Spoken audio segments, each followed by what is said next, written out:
This is where a NAD-aware and informed practitioner can help you out, and so you get the most out of it in the safest manner. Welcome to my YouTube channel. This is Dr. A. Today I want to dive in to a little more depth on methylene blue and its clinical uses. So let's get after that. In North America, at least, it is a drug. It is a legend substance, which means it needs to come from a pharmacy of some kind or another through the prescription of a healthcare provider. Now, does that mean you can't find it online and buy it? Certainly not. You can find anything online and buy it. But one of the cautions is that a lot of the material that's online is not pharmaceutical grade, even though it's labeled that way sometimes. Number two, most of what is available is full of heavy metal toxicity and contamination. So we don't want to be putting that in our body. This is where it cross purposes. If we're going to try and help our mitochondria and our energy, and then we're poisoning them with the heavy metals, why do that? Getting it through a pharmacy source, the pharmacy will have to do quality control and quality control data, and that the methylene blue has been checked for that. So it's another checkpoint in the system, if you will. The other thing is that you do have to be careful with certain drugs, especially drugs that manipulate serotonin, and there can be incompatibilities and safety issues around combining methylene blue and some of those drugs. But let's get into the positive end of this, which is why does it work and how is it so powerful in helping a person recover from, say, a post-viral illness or long-term chronic illness or drug-induced toxicities like chemotherapy-induced toxicities, chronic infectious illness, etc. How is it doing all of this? Well, the first thing that we want to think of is, in general, where does the methylene blue go and what kind of work does it do? So the work that it does, mostly at the level of mitochondria, and if you remember from many of our other discussions about mitochondria, our cells all have mitochondria at different levels, and the mitochondria are in the cell on the inside, and they help through oxidative phosphorylation to use nutrients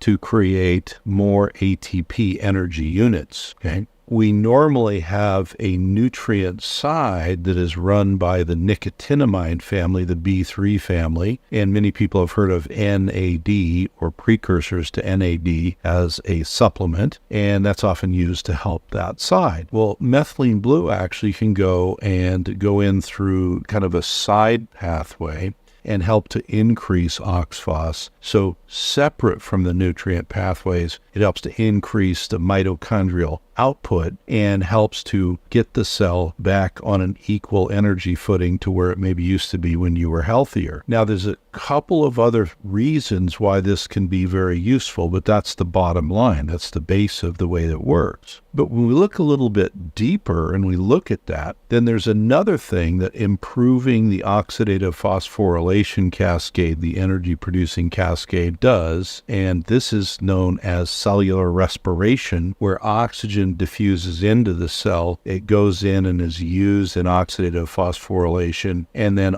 out the other side comes ATP energy units and carbon dioxide. Carbon dioxide diffuses out of the cell. So one of the things that happens when you put more oxygen in, which if I speed the mitochondria up, move more oxygen in, I'm going to naturally move more carbon dioxide out, and I'm going to help in establishing and keeping the pH balance inside and outside of the cell, because carbon dioxide shifts pH to a more healthy and a more balanced sort of pH balance. Now, that can improve a number of things, but one of the things that whole process will trigger is it will speed up the cell in making the little vesicles that take garbage out. So it helps to detoxify the cell, remove the garbage, right? Now, you take it back a step and you say, well, people will say, it helps out, with cell energy. That's what you just described. That kind of makes sense. The more the mitochondria work, the more energy I have. But then they'll talk about, well, it can help also with more global things like detoxification or the production of immune cells. How does it do that? Well, it's the same mechanism, but it's just in particular tissues, such as the liver and the kidneys. When the mitochondria start working faster, if that cell is one of the cells that helps to create some of the detoxifying either enzyme systems or processing systems for toxins, etc., the cell will run faster and the detoxification will run faster as well. What about with your immune cells? Same thing. Your bone marrow, where the majority of immune cells are made, is very responsive. It's a high turnover, high metabolic tissue. It's very responsive to the effect of the mitochondria on the progenitor cells, the sort of, upstream waters of making all of your cell families, whether it's white cells, red cells, and all of the specific immune cells that are made there. So if the mitochondria slow down there, you often have a slowdown in the output of all of these good cells.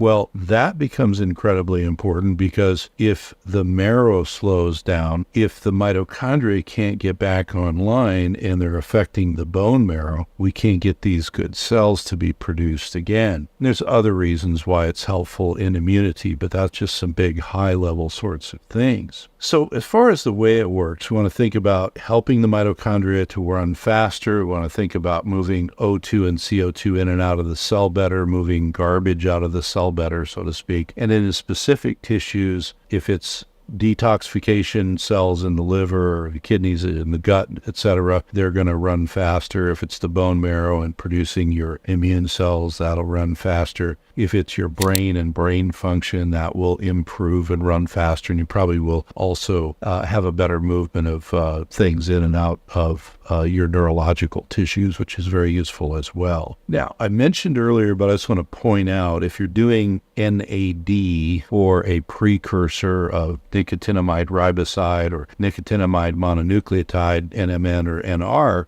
those things go in, you could say, on one side and help run the natural oxphos. The methylene blue comes in on the other side and supports it. So sometimes we have people doing both. We have to adjust the doses because you get two stimulants in there at one time, and sometimes that's great, and sometimes it's too much. You have to balance them out. Now, as I mentioned earlier, it is a drug. I know that, anything can be bought online, but that doesn't always mean it's good. I did mention a lot of the product out there, the majority of the product is full of heavy metal toxicants you don't need in your body. So it's just better not to do that. But the other reason to work with a practitioner is that the practitioner can decide what you're going to tolerate and help you adjust the doses. They can make sure you're not any medications that may be contraindicated with the use of methylene blue, so you don't hurt yourself. But then also, the clinical management of something like methylene blue, it's something that should come in for a particular time to help you recover and recover function. But in most people, it doesn't need to be there forever. And so the important part about that is that's a clinical determination.